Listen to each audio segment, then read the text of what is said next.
boa noite a todo mundo, sejam bem-vindos a mais uma reunião pública da nossa casa. Hoje quem vai desenvolver o estudo da noite de hoje é a nossa amiga Fatinha, com o tema Lei de Sociedade. Mas antes disso nós vamos fazer uma ambientação do livro Pão Nosso, por Francisco Cândido Xavier, pelo Espírito Emmanuel. A lição é 102, Nós e César. Está no Evangelho de Marcos, no capítulo 12, versículo 17, que diz assim: E Jesus, respondendo, disse-lhes: Dai, pois, a César o que é de César, e a Deus o que é de Deus. E aí os comentários de Emmanuel são assim: Em todo lugar do mundo, o homem encontrará sempre, de acordo com os seus próprios merecimentos, a figura de César simbolizada no governo estatal. Maus homens, sem dúvida, produzirão maus estadistas. Coletividades ociosas e indiferentes receberão administrações organizadas. De qualquer modo, a influência de César cercará a criatura, reclamando-lhe a execução dos compromissos materiais. É imprescindível dar-lhe o que lhe pertence. O aprendiz do Evangelho não deve invocar princípios religiosos ou idealismo individual para eximir-se dessas obrigações.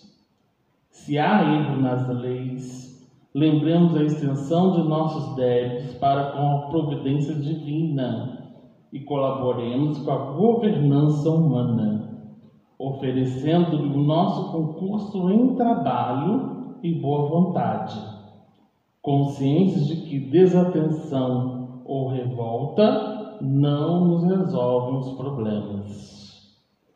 Preferível é que o discípulo se sacrifique e sofra a demorar-se em atraso ante as leis respeitáveis que o regem, transitoriamente no plano físico, seja por indisciplina diante dos princípios estabelecidos, ou por doentio entusiasmo que o tente a avançar demasiadamente na sua época. Há decretos iníquos? Recorda se já cooperaste com aqueles que te governam a paisagem material. Vive em harmonia com os teus superiores e não te esqueças de que a melhor posição é a do equilíbrio.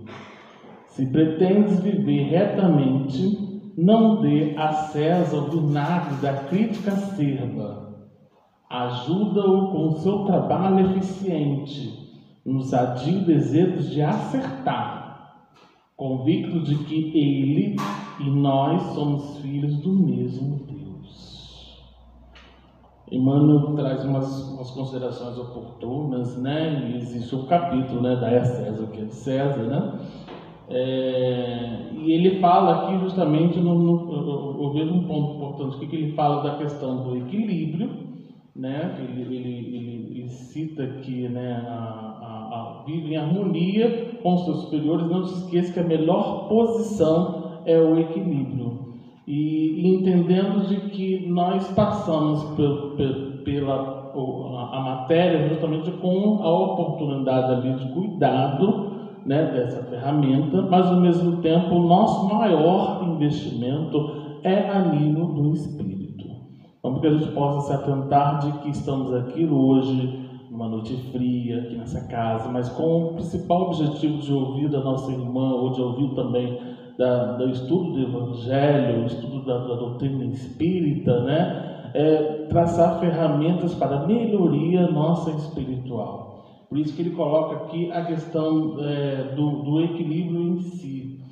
E tem uma parte também que eu achei interessante, que ele fala, ele coloca aqui, ó: se há erro nas leis, lembremos a extensão de nossos débitos com a providência divina e colaboremos com a governança humana, oferecendo o concurso do trabalho e boa vontade. Emmanuel deixa claro para a gente de que não adianta a gente, na crítica, ou na raiva, ou na rebeldia, a gente querer mudar, mas mudar no grito. Não vai mudar no grito, não vai mudar na reclamação, não vai mudar as atitudes apontando o erro do outro. Ele diz que só vai mudar com o nosso trabalho, né? Com trabalho e boa vontade. Ele deixa claro para a gente que a força do trabalho é que justamente direciona ali esse fator de mudança. Se a gente quer mudança, nós temos que ter essa agente de mudança. Nós temos que trabalhar nessa ação da mudança. E aí ele encerra no final falando disso. Se pretende viver retamente, não dê a César o vinagre da crítica acerba. César é o que representa esse materialismo num todo. Né? E ele endossa, né? Fala assim: ajuda com o teu trabalho eficiente no sadio desejo de acertar, convictos de que ele e nós somos filhos do mesmo Deus. Então todo mundo aqui com um compromisso de trabalhar em prol dessa mudança, né? A gente fala tanto de transição, nós estamos numa transição planetária, a está mudando, mas a gente sabe de que essa mudança ela só acontece com o nosso trabalho íntimo, né? Com essa necessidade da gente cumprir com as oportunidades que nos vêm, para que a gente possa ali trilhar um caminho certeiro dessa mudança, de retirando as mazelas do homem velho na construção do homem novo. Então, fica aqui a nossa reflexão sobre a página Nós e César. Né? Bela página, vale a pena a gente depois dar uma passada mais uma vez para a gente conferir outras reflexões oportunas. Vamos então levar nossos pensamentos, agradecer ao amigo Mestre Jesus, aos espíritos amigos que orientam, que auxiliam essa casa querida, coordenada pelo Dr. Adolfo Bezerra de Menezes. Mais uma vez agradecemos por mais uma noite de reflexão e estudo do Evangelho de Cristo e também da doutrina espírita, nos seus princípios básicos, e que possamos, através da fala da nossa amiga Fatinha, junto com seus orientadores espirituais, refletir na mensagem consoladora, meditar sobre as lições e, ao mesmo tempo, sermos os instrumentos para que a gente possa proporcionar sementes de consolo ou até mesmo ofertar àqueles que estão distantes dessa mensagem a fonte necessária para conseguirmos juntos auxiliar esse planeta em regeneração, trabalhando e unidos em prol dessa ferramenta, colhendo frutos dessa mensagem consoladora e repassando para os mais necessitados.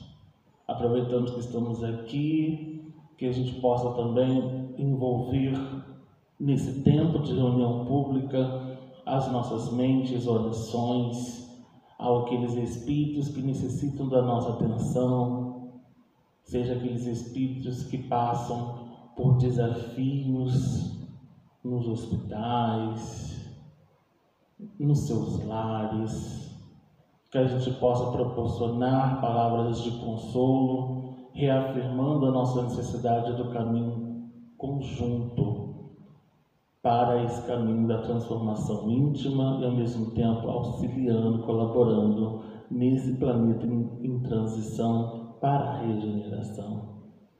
Que o Senhor nos ilumine, nos proteja hoje e sempre, que assim seja, graças a Deus. Então, meus amigos, nós vamos passar a palavra então para a Fatinha, que ela vai falar para a gente a lei de sociedade.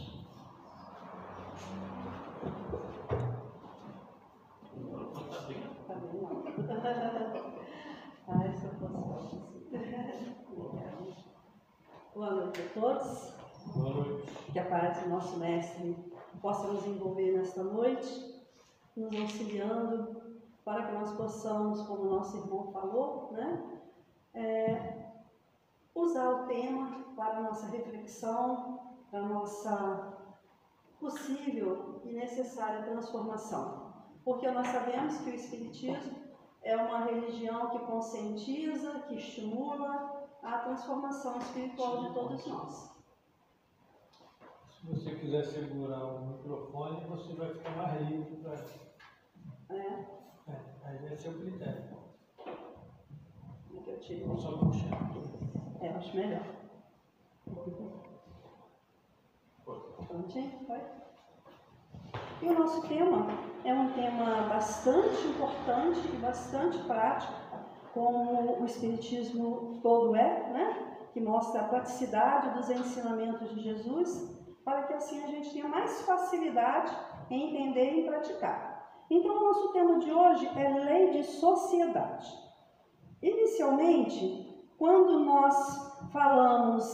se emprega o substantivo sociedade, geralmente emprega-se o substantivo sociedade para definir uma condição peculiar, uma condição assim definida, né, em alguma situação. Quando nós falamos uma situação especial, quando nós falamos João é da sociedade, o que vem na memória da maioria das pessoas? Como nós vimos ali, que João faz parte de um grupo que tem muito dinheiro, muitos poderes e de família, de nome conhecido. Então, geralmente, quando se fala fulano é da sociedade, é essa imagem que vem na nossa cabeça, de uma pessoa de poderes materiais. Mas, na realidade, a palavra, o substantivo sociedade, ele é muito abrangente. Ele não está relacionado a esse pequeno grupo seleto, né, essa pequena quantidade de pessoas que possuem muitos bens materiais. Não é bem assim. No dicionário nos diz que sociedade é estado de homens que vivem sob leis comuns, reunião de animais que vivem em estado gregário, corpo social, associações, agremiação, parceria, relações ou frequência habitual de pessoas. Então, pela definição do dicionário, nós já observamos que a definição de sociedade é muito ampla. Ela abrange muitas situações, muitas coisas, inclusive até os animais. Então, o que diz o dicionário para nós em relação à sociedade? Diz que é um grupo de pessoas, né, que vivem sob as mesmas leis. Então, na imagem a gente vê um grupo de pessoas que se reúnem constantemente em local para conversar, trocar ideia, é uma pequena sociedade. Ali a gente vê as zebrinhas que vivem em bando, estado gregário, né? É uma sociedade. Não só a zebra, tem muitos animais que só vivem e convivem em bando. Nós vemos aqui muitas pessoas reunidas, né, andando na rua. É uma sociedade, faz parte da sociedade. E também, aqui no centro, por exemplo, é uma sociedade, né? Estamos todos unidos, buscando o mesmo objetivo, estudando, dialogando, trabalhando, sofrendo para a nossa transformação. É uma sociedade, né? Associação dos aposentados é uma sociedade. Associação de moradores do bairro é uma sociedade.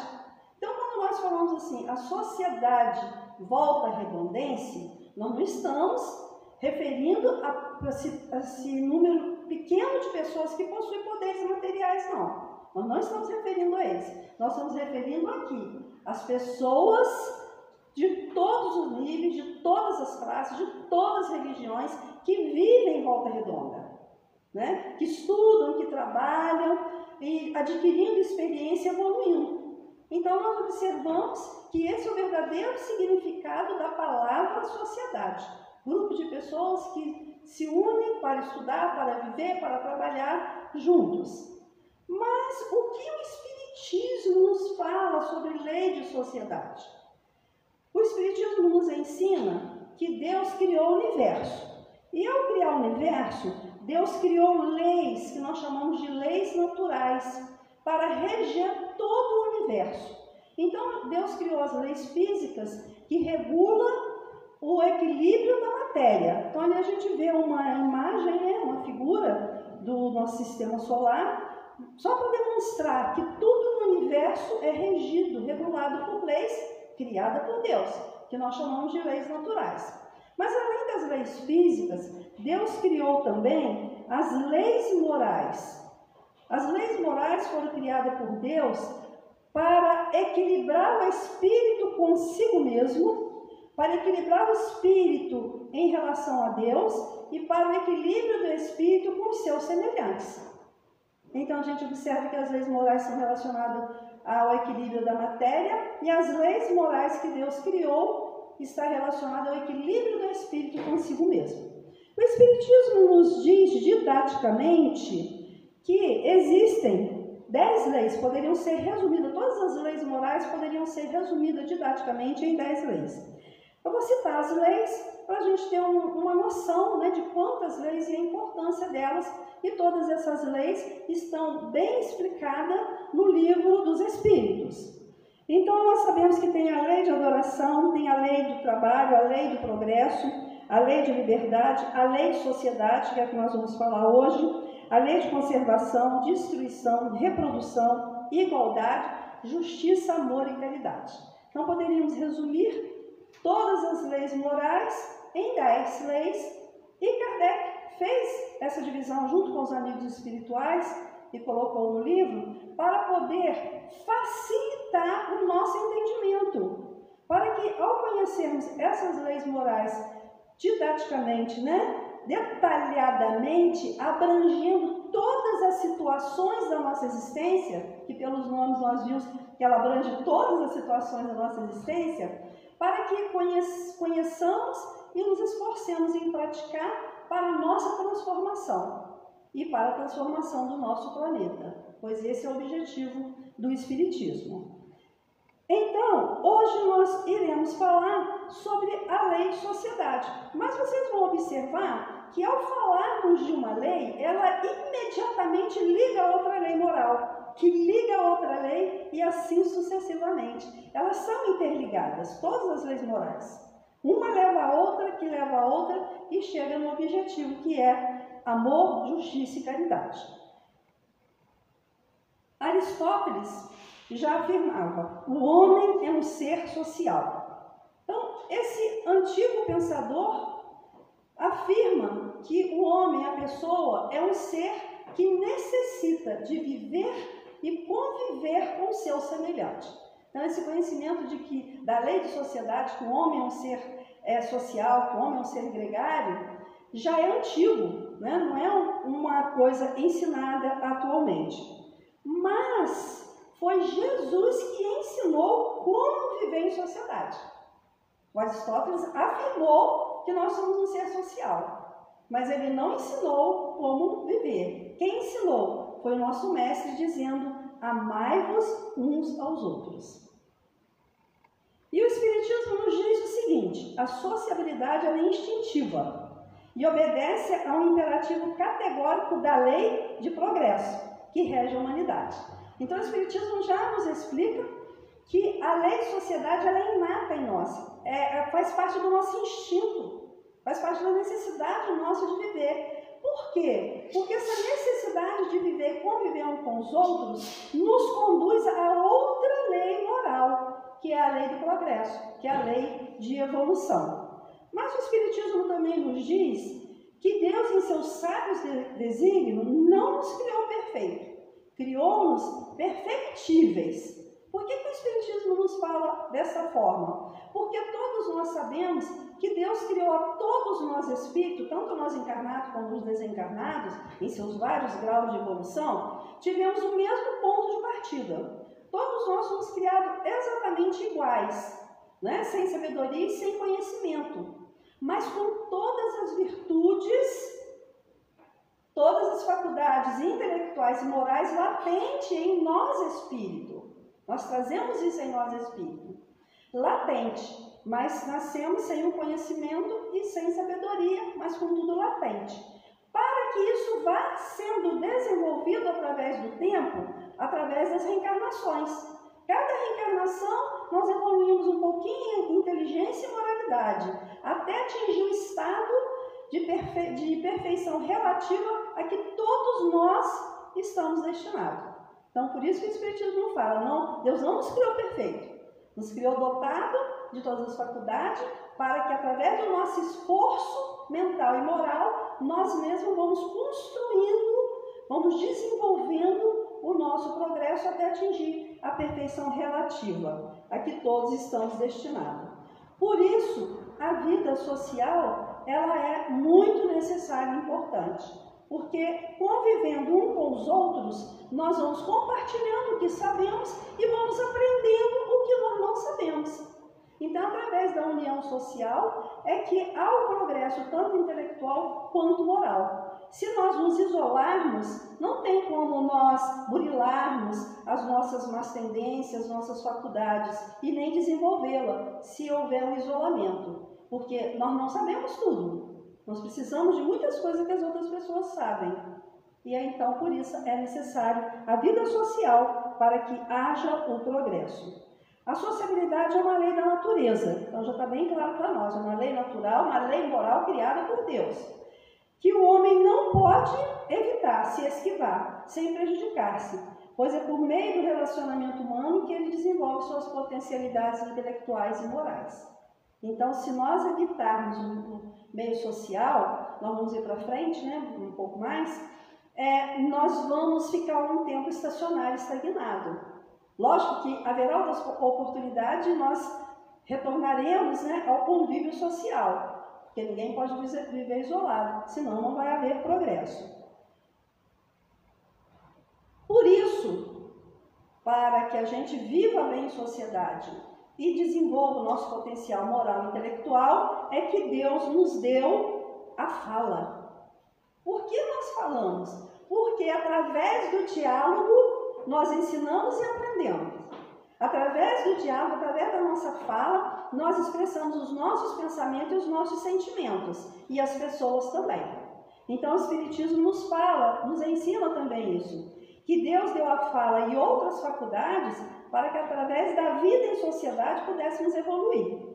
Então, vivemos em sociedade, temos várias faculdades para poder desenvolver, e a fala é uma das ferramentas que Deus nos dotou, nos proporciona, para que a gente possa, através dele, evoluir. Como nós falamos agora há pouco, homem ou pessoa nenhuma possui todas as faculdades, todas as habilidades, todas as aptidões completas. Não possuímos. Um é bom para cozinhar, outro é bom para limpar, outro é bom para ensinar, outro é bom para construir, outro é bom para pintar. Não é assim? Outro é bom para curar, é o médico, outro é bom para advogar, né? Mas nenhum ser encarnado atualmente na Terra tem as faculdades todas, as habilidades todas completas. Não. É através da união social, através da convivência social, é que nós vamos, com a nossa faculdade, fazendo, e a outras pessoas com as suas faculdades, evoluindo e fazendo a engrenagem da sociedade movimentar. Porque todos temos algo para dar, sabemos alguma coisa que podemos participar e ensinar, e as outras pessoas também. Então fica claro que o homem nenhum possui faculdades completas, mas que através da união social nós vamos desenvolvendo as nossas faculdades. Portanto, sendo o fim supremo da sociedade promover o bem-estar e a felicidade de todos que a compõem, para que esse bem-estar seja alcançado, há necessidade de cada um de nós observar certas regras de procedimento, ditado pela justiça e pela moral. Concordam? Foi até um pouquinho da leitura de César, né? Se a gente viver num local sem regras e sem lei, aqui na Terra, vai funcionar? Não funciona, né? Vai ser uma anarquia, cada um querendo fazer do jeito dele, da maneira dele, né? Não vai funcionar. Então ali nós vemos as figuras, né? As pessoas atravessando na faixa de pedestre, né? Tem um sinal que os motoristas têm que parar, os pedestres têm que respeitar a hora do sinal, e vários procedimentos, várias regras, várias leis, buscando o bem-estar das pessoas que compõem a sociedade. Vocês, por acaso, já viram filme indiano? Quem viu, levanta a mão aí pra gente.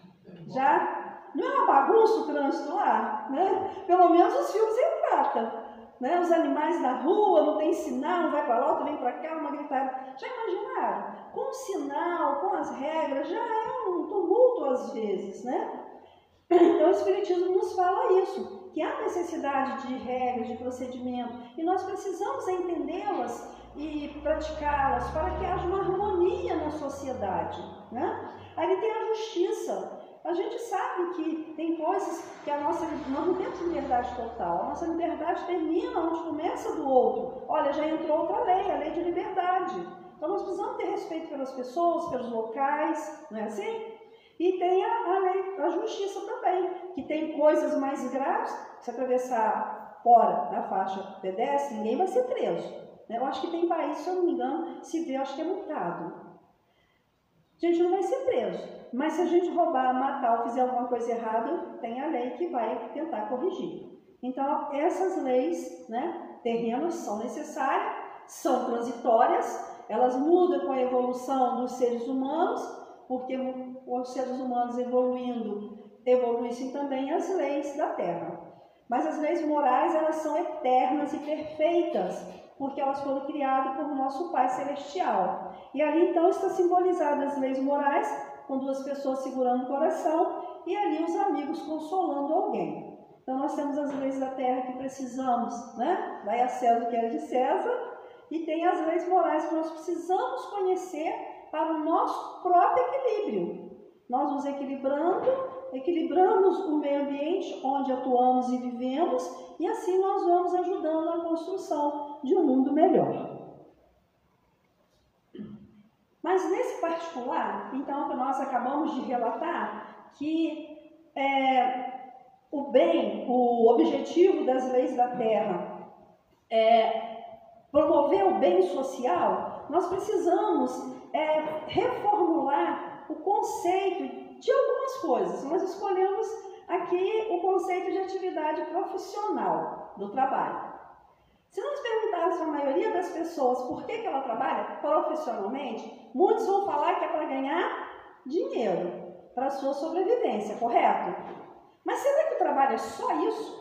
Ele está relacionado só à nossa manutenção física, manutenção material e acabou? Né? Então o Espiritismo vai muito além disso, mostrando para nós que não é só isso. O trabalho é necessário, sim, para a nossa sobrevivência, mas ele tem um propósito muito mais profundo e amplo do que nós imaginamos. Então, ali nós também colocamos algumas profissões, as pessoas trabalhando, né? É preciso, é necessário trabalhar para a sobrevivência, mas nós escolhemos uma história deste livro aqui, Pontos e Apólogo, muito boa, que nos ajuda a repensar o trabalho profissional e reformular esse conceito. Aqui nesse livro, Humberto de Campos nos conta que 4 rapazes, jovens ainda e solteiros, eles desencarnaram juntos numa fábrica, num acidente que aconteceu.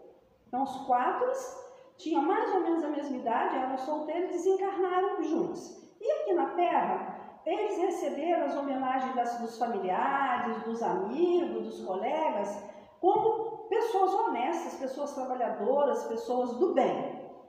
E quando eles chegaram no plano espiritual, haveria uma avaliação, né? Ele coloca assim para nós, mas a gente sabe que é mais ou menos assim, às vezes é um pouco diferente, mas conforme ele coloca aqui, realmente há uma avaliação do que nós fizemos na Terra, né? Nós mesmos nos avaliamos, né? O que nós pensamos, sentimos e como agimos, e o local para onde iremos é relacionado a isso. Nossos pensamentos, sentimentos e atitudes. Cada um vai para o local da espiritualidade segundo a sua evolução espiritual. Então, Humberto fala que os 4 chegaram lá e foram recebidos pelos seus mentores espirituais. E eles, então, queriam saber para onde eles iriam, né? Desencarnar. O que nós vamos fazer aqui? Para onde iremos? E aí chegou um dos 4 para conversar com os mentores que estavam fazendo ali a recepção deles.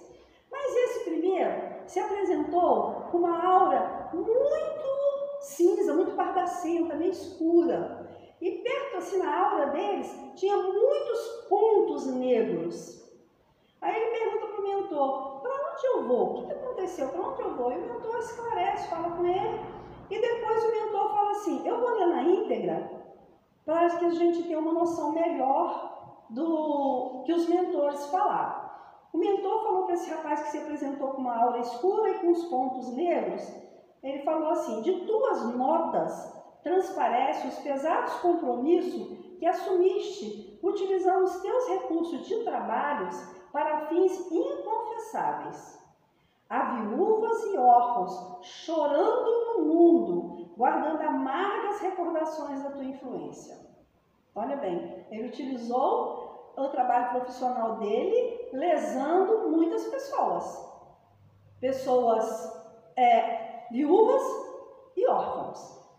E aí ele ficou muito triste, chorou e perguntou para ele, mas agora, o que vai ser de mim? E o mentor respondeu assim, volta à paisagem onde viveste e recomeça a luta de redenção, reajustando o equilíbrio daqueles que prejudicaste. És naturalmente obrigada a restituir-lhes a paz e a segurança. Então, como Deus é infinitamente bom e justo, sempre nos dá a oportunidade de corrigir os nossos erros e de quitar as nossas dívidas.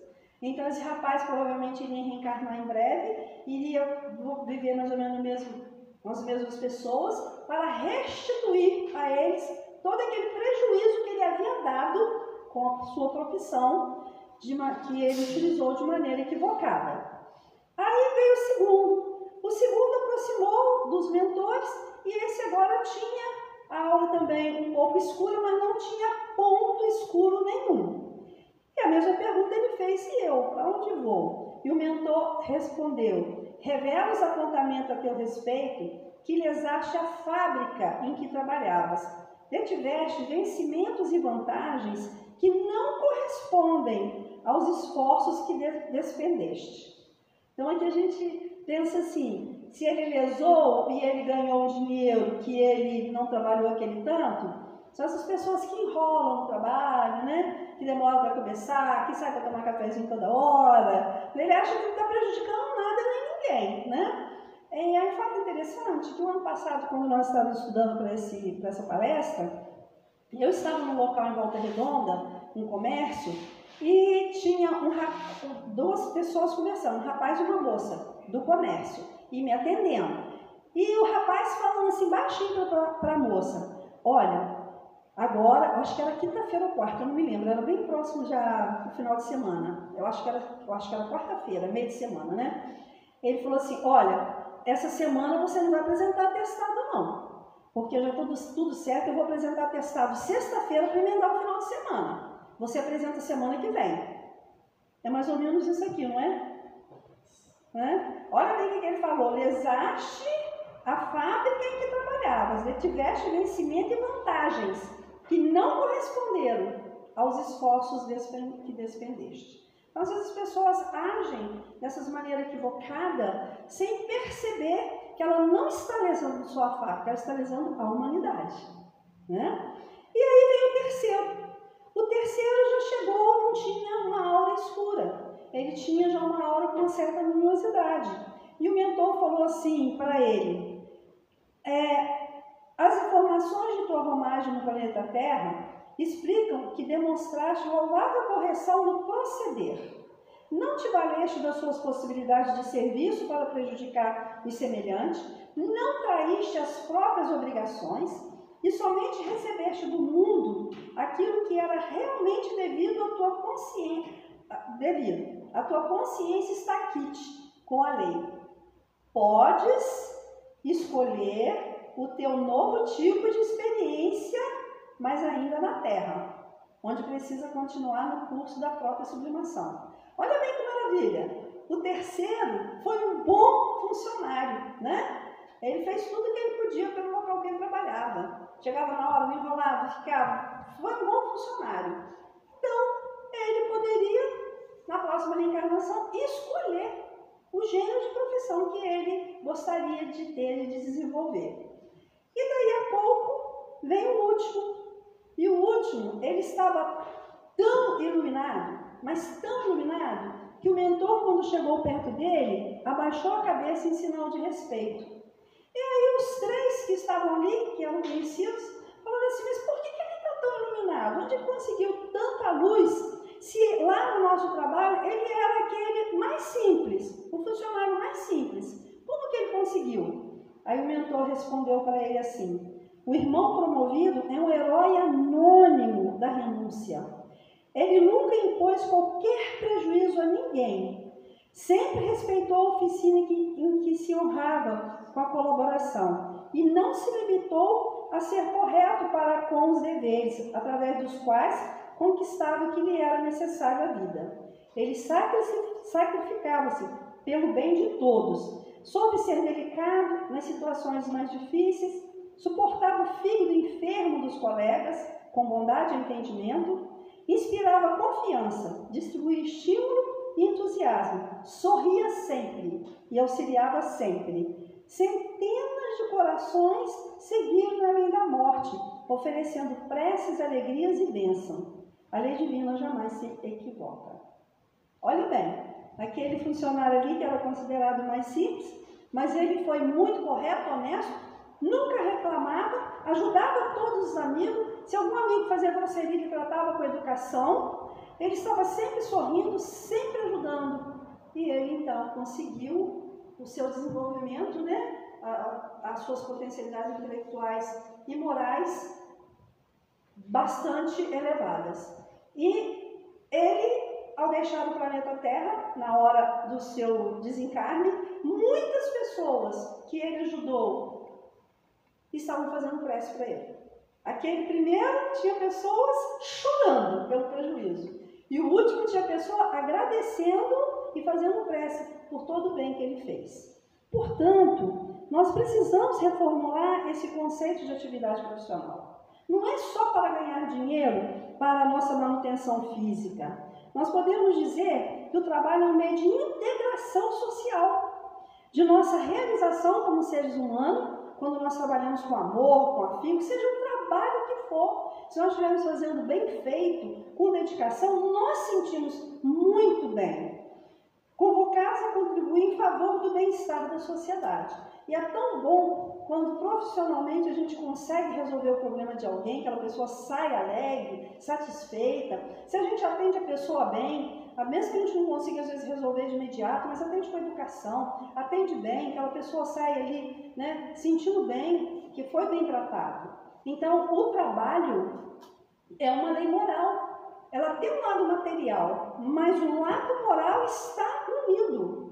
Como nós fazemos? Como nós desenvolvemos o nosso trabalho? Com dedicação, com amor e com respeito? Ou só para ganhar o nosso dinheiro e tchau, e benção e voltamos para casa? Este tema é muito importante para nós, porque abre a nossa visão para todos esses detalhes, né? Uma das coisas que é muito avaliado quando voltamos ao mundo espiritual é a nossa vida em família, é a nossa vida profissional, é a nossa vida em sociedade. Como é que nós estamos vivendo? Como é que nós estamos nos comportando? Porque Jesus ensinou, amai-vos uns aos outros. É o ensinamento de Jesus para que nós tenhamos uma convivência harmoniosa e produtiva na Terra. Mas o Livro dos Espíritos nos fala que existem pessoas, não vou passar agora para o isolamento social, o Livro dos Espíritos tem uma pergunta seguinte: uma vez que a vida social é uma necessidade geral, que pensar daqueles que se isolam completamente, fugindo, segundo dizem, ao imperativo, ao pernicioso contato do mundo? Que existe isso. As pessoas não querem participar da vida social para não se deixar contaminar, se influenciar pelas coisas negativas que o mundo oferece ou nos influenciam, né? Tem pessoas que às vezes se isolam na religião e do tempo religioso dele para casa, só se comunica e sai só com aquele grupo religioso para não se misturar com os outros, para não se deixar influenciado, né? O que pensar sobre isso? As pessoas que se isolam para não se deixar contaminar. Aí nós colocamos o eremita, que ele, não sei se ainda está vivo, né? Ele se isolou na montanha, né? Aqui nós colocamos também como exemplo pessoas que se isolam em casa, em condomínios, né? Fechado e não tem muito contato com as outras pessoas. E hoje tem um tipo também de isolamento, né, gente? A internet, o celular. Tem muitas pessoas que ficam isoladas. Às vezes dentro da própria casa, um está no quarto, outro está no outro, fica mandando mensagem, não vão conversar. Né? O que o Espiritismo nos fala sobre isso? Mas geralmente, aqui ele faz uma pergunta específica. Aquelas que se isolam para não se deixarem contaminar. Pela doutrina espírita, tal procedimento revela egoísmo. Você isolar para não se deixar levar pelas influências negativas do mundo.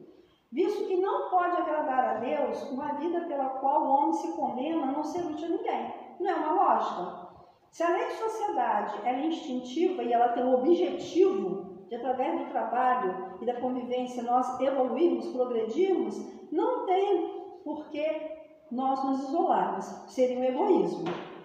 Por quê? Porque, como diz o Espiritismo, não pode agradar a Deus uma vida pela qual o homem se condena a não ser útil a ninguém. Quem se isola, ele não está sendo útil a ninguém, não está compartilhando o seu saber, as suas faculdades e as suas habilidades, e nem está aprendendo com as pessoas ao seu redor. Negar o mundo, porque as pessoas que se isolam assim, elas baseiam numa passagem evangélica que fala sobre negar o mundo, né? Então elas pensam que negar o mundo é se isolar.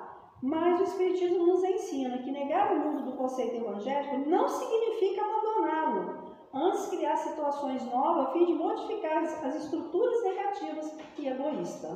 Então negar o mundo não é a gente isolar para não ser influenciado negativamente, não é isso. Negar o mundo é nós participarmos ativamente da sociedade, mas não nos deixarmos levar pelas influências, e sim buscar, às vezes, situações, maneiras de ajudar a mudar essa visão negativa das coisas do mundo em que nós vivemos. Então, isso seria negar o mundo. Não nos deixar levar pelas influências negativas, né? Mas também buscar, como ele fala ali, buscar modificar as estruturas, fazer o que nós pudermos para que isso aconteça. Como que nós vamos fazer? Viver o Cristo é também conviver com o próximo, aceitando conforme suas imperfeições, sem constituir-lhe fiscal ou pretender corrigi-lo, antes acompanhando com bondade, inspirando o despertamento e a mudança de conduta. Então, como que nós vamos viver o Cristo numa sociedade tão conturbada, a qual nós vivemos? É como está sendo falado aqui, aceitando as pessoas com as suas imperfeições, sem querer mudar as pessoas, corrigir as pessoas. Nós não vamos nos deixar buscar força em Deus através das orações, para não nos deixarmos influenciar pelas influências negativas, mas precisamos aceitar as pessoas com as suas fraquezas e as suas imperfeições. Não ficar tentando corrigir as pessoas, chamando atenção, corrigindo, criticando, julgando. Como então vamos fazer? Acompanhar com bondade, aceitar com respeito e viver de uma maneira que a pessoa tenha confiança em nós e ver o exemplo que a gente está tentando passar, para que assim ele se desperte para a sua conduta e mude de conduta. Ali nós vimos, eu coloquei algumas imagens, né, de dois idosos, provavelmente os filhos, que estão ali convivendo com os pais, ajudando, porque a gente vai envelhecendo e a gente vai observando como que as pessoas tratam os idosos, né? Uns tratam com descaso, outros tratam com deboche. Em família, às vezes, fala que a gente está ficando velho, está ficando esquecido, ficando cheio de mania. Aí a pessoa idosa fica triste, né? Fica constrangida. Isso não é o correto. Precisamos conviver como Cristo ensinou, amando, respeitando e aceitando, né, as limitações e as fraquezas das pessoas. Ali nós vimos duas famílias, né, vivendo junto, conversando, dialogando, lendo e buscando assim o seu equilíbrio moral e intelectual. Isolar-se, portanto, a pretexto de servir ao bem, não passa de uma experiência na qual o egoísmo predomina. Então, isolar não tem desculpa, não tem justificativa. Nós não devemos isolar, né? Nós devemos estar vivendo em sociedade, em família, no tempo religioso, no bairro onde nós moramos e assim sucessivamente. O preço, quando a pessoa se isola, o preço é muito alto. A alienação dos valores mais nobres da existência, né? Então a gente fica alheio aos valores mais nobres da existência, que é a solidariedade, a tolerância, o respeito. A que não pode ser sustentada sem o convívio social e o envolvimento com a comunidade. Então, quando a pessoa se isola, o preço é muito alto, porque ela deixa de desenvolver seus valores, de ajudar as pessoas a desenvolverem também, e isso a gente consegue através do envolvimento. Qual o resultado do isolamento? Depressão, insatisfação, ansiedade, angústia, enfermidade, crônica infelicidade. A pessoa que se isola, ela vai ter um resultado não muito benéfico. É por isso que muitos médicos atualmente receitam, né, trabalhos voluntários, visitas, passeios, para que a pessoa conviva um com os outros, para que ela fale, para que ela dialogue. Isso é uma necessidade humana, né? Então, nós não devemos nos isolar, nós devemos participar da sociedade. Por isso fica claro que não devemos só usufruir das coisas que a sociedade nos oferece. Nós precisamos participar, pois a participação é que realmente nos integra na vida social. Aí nós colocamos alguma figura, nós vemos o Chico, né? O Chico ainda bem velhinho, ia de cadeira de roda para o centro, interagia com as pessoas, né? Mas muito tempo ele recebia as pessoas, conversava. Aí tem uma fila de pessoas ali, ele tinha o hábito, né, de beijar na mão de todo mundo. Aí nós vemos alguns jovens trabalhando no meio ambiente, limpando o meio ambiente. Então isso é participar da sociedade, né?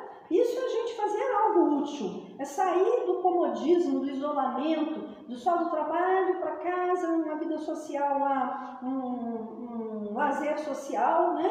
E não se dedica, não participa da vida de uma maneira mais intensa. Aqui nós vemos as pessoas ali distribuindo roupas, né? Um grupo se une para ver onde que precisa de roupas e vai distribuir. E aqui nós vemos pessoas distribuindo sopa.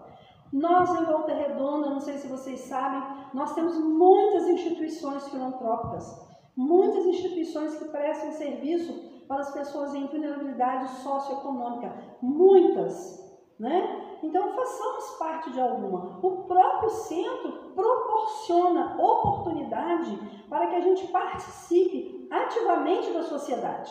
Os centros espíritas e os templos religiosos, eles oferecem essa oportunidade, né, de nós nos unirmos em prol da sociedade. Então, vamos participar, que aí a gente cura a nossa ansiedade, cura a nossa tristeza, não vamos ficar angustiados, e nós vamos ver tanta felicidade nas pessoas que estão ajudando, nas pessoas que estão sendo ajudadas, que nós vamos acabar encontrando a felicidade também. A pretexto de servir a Deus, algumas pessoas se isolam em mosteiro, em conventos. Antigamente isso era muito intenso, né? A pessoa dizia que queria servir a Deus, se isolava em conventos e mosteiros, se isolavam mesmo, não recebiam nem visitas. Então, o que o Espiritismo tem a nos falar sobre isso? A solidão torna o homem improdutivo e inútil para seu semelhante, e isso não pode agradar a Deus. Então, nesse isolamento em conventos, em mosteiros, hoje em dia os conventos e os mosteiros já abriram as portas para sair de lá e ir até a comunidade. Quem também fez muito isso foi a Teresa de Calcutá, né? Irmã Teresa. Ela ficava no convento e ela via tanta gente pobre, ela que começou a sair dos conventos para levar ajuda. Aí tudo bem, mas se isolar no convento ou no mosteiro só para ficar orando e contemplando, não agrada a Deus, não agrada mesmo, né? Jesus já nos falou isso. Olha o que Jesus falou: granjeai amigos. Por quê? Para granjear amigos a gente tem que fazer o quê? Estar na comunidade, estar na sociedade, interagindo, conversando, participando, ajudando. Inclusive, hoje em dia, nós sabemos, quando nós vamos estudar sobre suicídio, que o vínculo de amizade é uma maneira de prevenir o suicídio, né? Os vínculos familiares e os vínculos de amizade. É uma maneira de prevenir aquelas pessoas que têm tendências, né, depressão e possivelmente, às vezes, até tirar a própria vida. Então, Jesus já nos ensinou como viver em sociedade e nos incentivou a granjear amigos. não se isolar. A gente está em contato com a sociedade para que a gente possa desenvolver o potencial que nós temos. O isolamento é contrário à lei da natureza. Ah, já falei, né? Vou lá aqui. O voto de silêncio. Tem algumas mais, um tempo mais recuado um pouco, mas ainda existe, eu fui pesquisar, ainda existe o voto de silêncio. Tem algumas religiões, né, alguns religiosos, que adotavam, para poder agradar mais a Deus ainda, o voto de silêncio. Além de ficar recluso no convento, só orando, contemplando, também não conversavam, não falavam com os outros. Então Kardec fez essa pergunta, porque lá na época dele ainda era muito utilizado esse voto de silêncio. O voto de silêncio adotado por alguns religiosos nada edifica, portanto impede a comunicação entre os seres vivos. A palavra é uma faculdade natural, concedida ao homem por Deus para facilitar, para facultar ocasiões de fazer o bem e de cumprir a lei de progresso. Então, o voto de silêncio também não é uma metodologia adequada, né? Deus nos deu a faculdade para que nós a usemos para expressar os nossos pensamentos e sentimentos, para que a gente possa, assim, ajudar e ser ajudado. No livro, vem aqui embaixo, no Evangelho segundo o Espiritismo, capítulo 18, item 10, quando trata o homem no mundo, Kardec, tem uma mensagem que Kardec colocou, que é esta aqui, mas antes eu vou citar uma coisa aqui. Porque a gente sabe que em determinado momento o voto de silêncio constante não é adequado. Nós temos a palavra como uma faculdade natural, mas tem alguns momentos da nossa vida que realmente é bom a gente ficar em silêncio, né? É o momento que a gente retira um pouquinho, vai fazer uma oração, para a gente adquirir calma, desenvolver a calma, ter calma diante de algumas situações. Também a gente meditar, lembrar de Deus. Tem alguns momentos que a gente precisa retirar um pouquinho para fazer uma oração em silêncio. Jesus fazia isso, né? Às vezes ele deixava a multidão e se retirava para orar. Sim, isso é válido. A gente ficar em silêncio para pensar, né? Para colocar os pensamentos em ordem, para poder tomar decisões, isso é válido. Mas, no Evangelho segundo o Espiritismo, quando trata o homem no mundo, tem o seguinte texto nos alertando, nos instruindo. Não julgueis, todavia, que exortando-vos incessantemente à prece e à evocação mental, pretendamos vivais uma vida mística, que vos conserve fora das leis da sociedade, onde estáis condenado a viver. Então está bem claro. Os Espíritos nos falam que eles nos incentivam a orar, a meditar, mas não é para a gente viver uma vida mística, isolado, né? Eles falam assim, não, viveis como os homens de vossa época.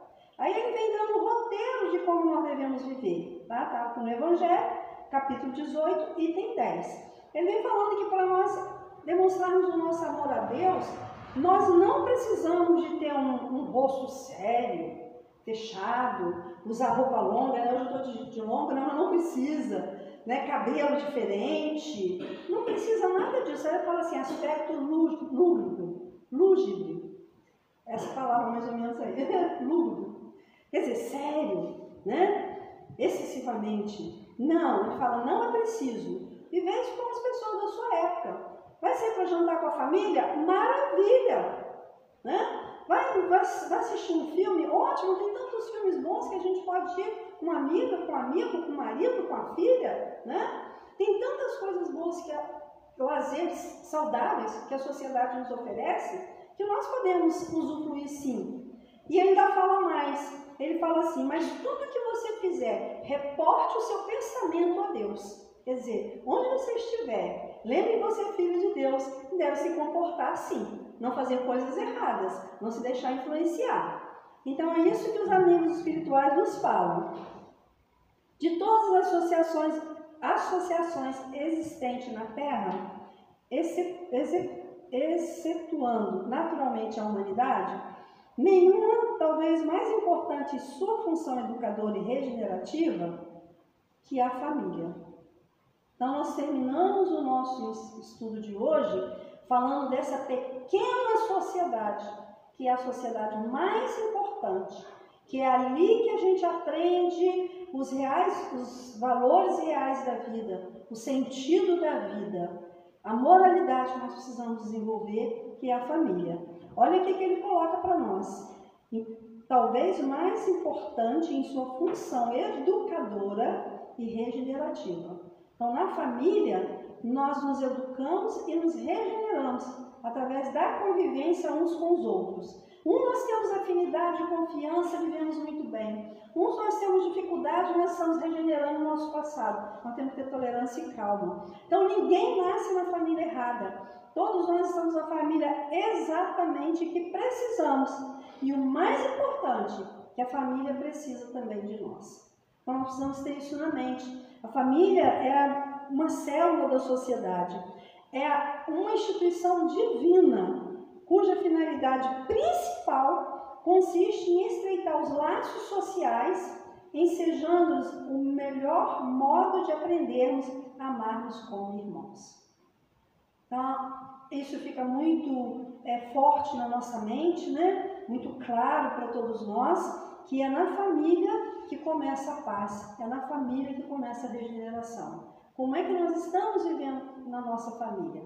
Como que nós estamos agindo? O que nós temos feito de bom para os nossos familiares? Estamos tolerando, acalmando, perdoando, sendo solidários uns com os outros para atingir o objetivo principal da família, que é de estreitar os laços sociais? E é das famílias que saem os profissionais, é das famílias que saem os governantes. Então, família estruturada, humanidade estruturada. E às vezes a gente percebe que as pessoas estão confundindo muito o que é família, né? Estão deixando escapar das mãos o objetivo da família, o compromisso familiar que nós precisamos ter um para com os outros dentro da nossa família. Então, a família entra na lei de sociedade, que é a lei de Deus. É a primeira sociedade que nós fazemos parte. Né? Nós nascemos de 2 seres e ali convivemos com eles, depois com os irmãos, com os primos, com os tios.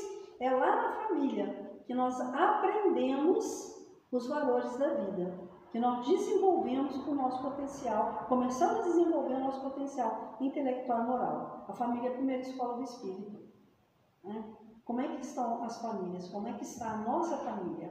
Porque é aquilo que nós falamos lá no início. Às vezes a gente fica analisando, julgando e criticando as coisas que estão acontecendo no mundo, mas a gente não olha para dentro de nós, para dentro da nossa família.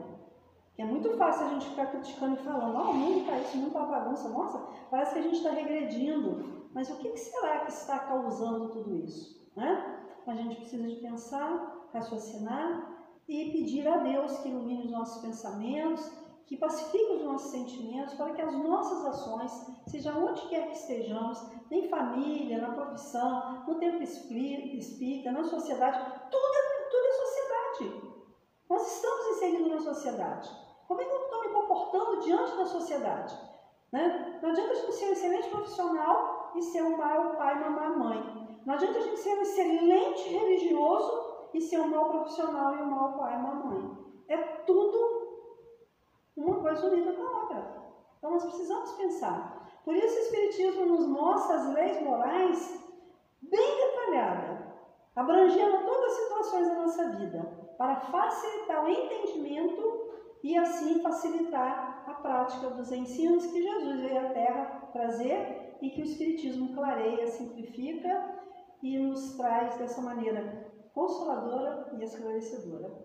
Então, que essa mensagem, né, de hoje sobre lei de sociedade, englobando alguns aspectos da nossa vida, possa nos auxiliar a termos dias melhores, dias mais de esperança, e nos esforçando para que em todos os momentos da nossa vida a gente realmente lembre de Jesus. Ele nos ensinou como viver em sociedade, amar uns aos outros, respeito, né, uns pelos com os outros. Nada de crítica, nada de julgamento, aceitando as pessoas com as suas mazelas, com as suas imperfeições, procurando ajudar as pessoas, mas lembrando que nós também temos imperfeições, nós também temos mazelas e somos muito tolerados às vezes e a gente não se dá conta por isso. A gente acha que nós é que toleramos, às vezes nós somos mais tolerados ainda. Às vezes a pessoa que está nos tolerando é tão boa que não reclama.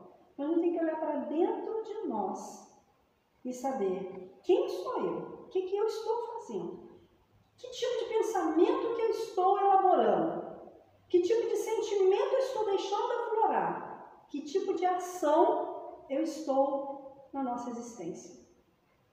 Fazendo uma reflexão, a gente vai conseguir ver e se modificar.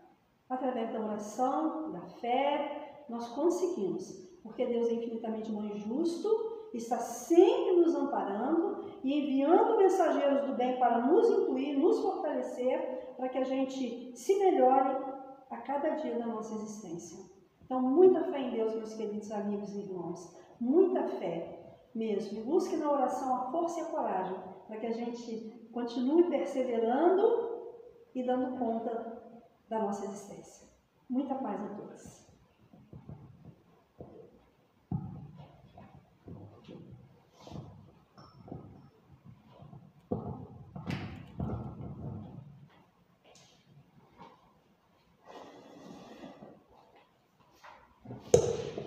Agradecemos a Fatinha, né, pela reflexão e a meditação do estudo da noite de hoje, né? Muita coisa a gente aprendeu, né?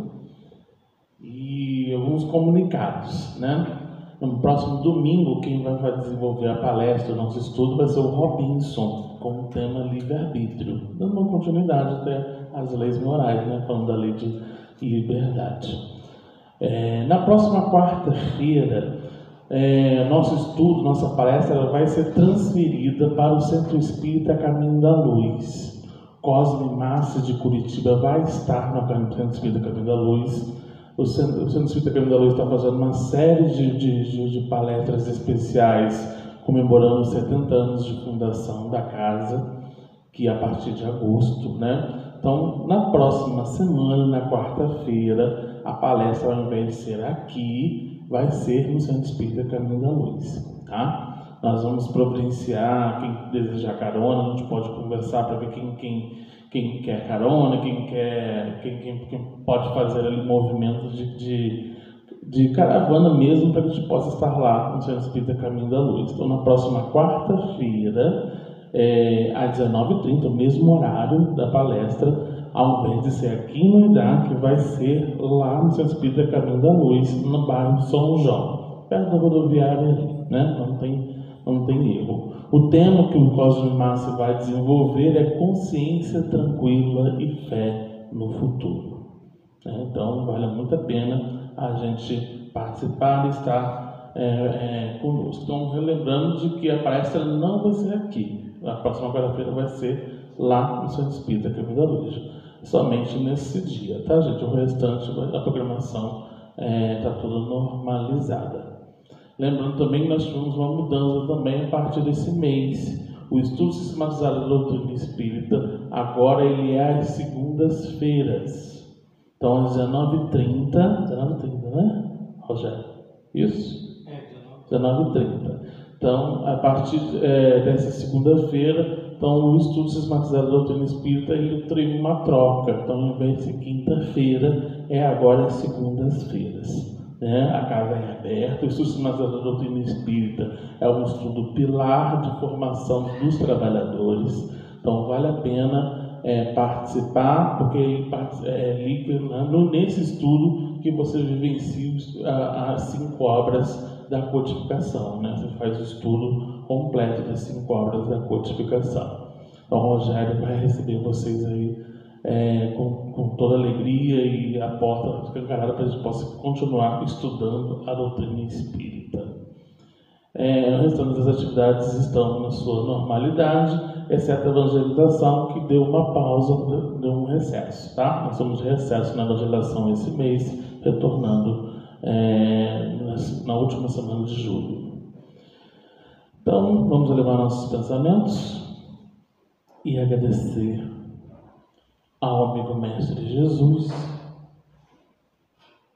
pela oportunidade de aprendermos um pouco mais da sua palavra bendita, esclarecer mais pontos da doutrina espírita, para que possamos, através dessa gama de conhecimentos, colocarmos em prática, em exercício, na sociedade, na família, mas principalmente em nosso íntimo. Pedimos amparo e proteção a todos os trabalhadores, frequentadores e voluntários dessa casa espírita, estendendo pela comunidade e também que a gente possa estender ao município de Volta Redonda, ao nosso estado, país e o mundo. Que nós possamos, através desse exercício de pensamento na realização mental, mentalizarmos aqueles espíritos que passam por provações, desafios, e que possamos, através dessa fonte de consolo, caminharmos juntos, atendendo ao convite dessa transformação íntima e colaborando com esse planeta em regeneração.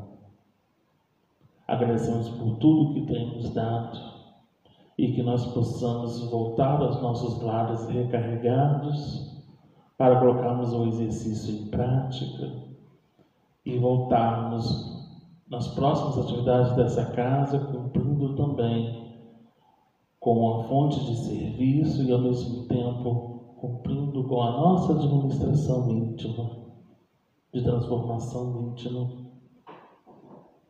para justamente colaborarmos nesse planeta de regeneração. Que o Senhor nos abençoe e nos proteja hoje e sempre. Que assim seja. Graças a Deus. Amigos, aqueles que desejarão paz, é só aguardar que serão chamados, tá bom? Tenha todo mundo uma boa noite. Muita luz.